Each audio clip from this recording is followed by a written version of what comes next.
Welcome to Tenor Tech, where I solve the problems you didn't even know you had. You start right now. Scrape off any solid chocolate gently because rubbing spreads the stain.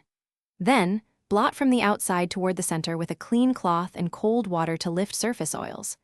Once done, test a drop of mild liquid detergent on an inside seam to check for color fastness. This prevents damage. Next, apply a small amount of detergent directly to the stained area. Let it sit for 3–5 minutes so it can break down the cocoa, fat, and sugar. Now you work the stain.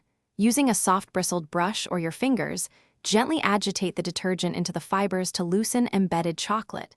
Do this for 30–60 seconds to avoid damage. Then, rinse thoroughly under cold running water, keeping the flow from the fabric back to the clean side so you don't redeposit the stain. If a dark ring remains, apply a targeted enzyme stain remover and let it sit as directed. This attacks sugars and proteins that plain soap can miss. Finish by laundering the item according to the care label, using the warmest water safe for the fabric, because heat during washing helps remove oils yet must match the label to avoid shrinkage. Once washed, air dry only. Do not tumble dry until you confirm the stain is gone, since heat can set residue permanently. If you still see discoloration, repeat the enzyme treatment and rewash.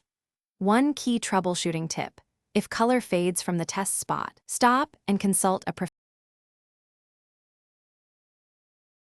Thanks for watching. Subscribe to keep your life in tune.